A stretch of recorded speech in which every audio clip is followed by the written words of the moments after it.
আসসালামু আলাইকুম, কেমন আছেন সবাই? আশা করি সবাই আল্লাহর রহমতে অনেক ভালো আছেন। আমরাও সবাই ভালো আছি। আমি আজকে সকাল সকাল উঠে নাস্তা রেডি করতে চলে এসেছি রান্নাঘরে। আজকে আমার মোটামুটি অনেক কাজ আছে, কারণ হচ্ছে কালকে ঠান্ডা ছিল, তো এই বাচ্চাদের গোসল করাইনি। আজকে ওদেরকে গোসল করাতে হবে। আর হচ্ছে আমার ফ্রিজটা কয়েকদিন যাবৎ খুব শব্দ হচ্ছে। আর হচ্ছে আমাদের বাসা কিন্তু মোটামুটি ড্যাম খেয়ে গেছে। আমি আপনাদের দেখিয়েছিলাম একটা রুমটা পুরা দেখিয়েছিলাম যে কোথায় কোথায় ড্যাম খেয়েছিল, মানে সরি 2টা রুম দেখিয়েছিলাম। তো আমার 2টা রুমের মধ্যে একটা রুমে ফ্রিজ রাখা আছে, তো ফ্রিজের পিছে পুরা ড্যাম খেয়ে গেছে। তো যার কারণে হয়তো মানে প্লাগটা যখন আমি লাগাই হয়তো লিক হয়ে যায় মাঝে মধ্যে। আর হচ্ছে অনেক শব্দ সাউন্ড হচ্ছে।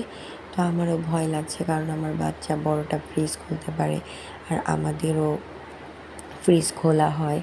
আর ইদানিং কয়েকটা নিউজে আমি দেখছি যে ফ্রিজগুলো বাস্ট হয়ে যাচ্ছে, বা যে কোনো কারণ হতে পারে। তো যাই হোক, তো কথা না বাড়িয়ে আমি ভাবলাম যে আমার হাজব্যান্ডকে বললাম যে তুমি একটা ভালো মিস্ত্রি নিয়ে এসো, কারণ হচ্ছে যে আমরা যাতে ফ্রিজটা চেক আপ করতে পারি যে কী অবস্থা না অবস্থা।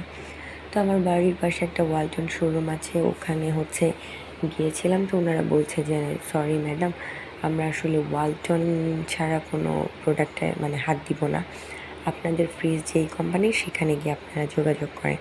বা তাদের ওই ফ্রিজের কেনার সময় তো কাগজপত্র দিয়েছে, তাদের সার্ভিস নাম্বারে কল দিয়ে তাদের বাসায় ডেকে আনেন। তো আমার ফ্রিজটা হচ্ছে মানে ভালোই, মানে মোটামুটি দামের মধ্যেই বলা যায়, যদিও ছোট ফ্রিজ। তো হিটাচি থেকে নেওয়া, তো মানে আমার খালামণি গিফট করেছিল।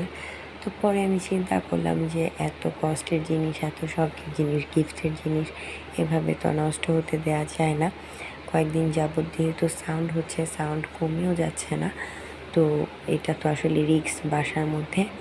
তো যাই হোক, আমাদের বাসাটাও ছেড়ে দিব, তো যার কারণে ভালো বাসা পাচ্ছি না। আর ছোট বাচ্চা নিয়ে বাসা খোঁজা ছাড়া খুবই কষ্টকর। তো ফ্রিজটা আজকে দেখি পরিষ্কার করে যে ময়লার কারণে হচ্ছে কিনা। তেমন ময়লা হয়নি, কিন্তু ডিপটা আসলে মানে মাছ মাংসের রক্তে মানে অনেক বরফ হয়ে গেছে। তো আমি ভাবলাম যে ফ্রিজটাকে গিয়ে ক্লিন করি, যখন ওই সার্ভিসের লোকরা আসবে তখন বলবে যে আপা আপনার ফ্রিজটাই তো মানে ক্লিন না। তো যার কারণে আমি আমার দিকে ঠিক রাখি, আর পিছে পরিষ্কার করেছি আমি।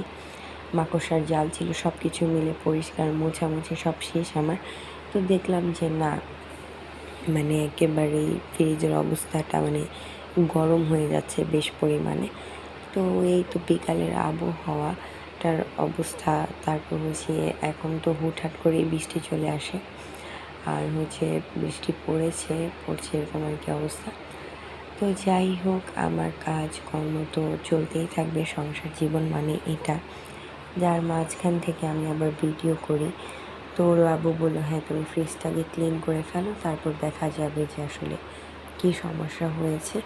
তো তার কারণে এই জন্য আমি আর আসলে মানে ওভাবে করিনি।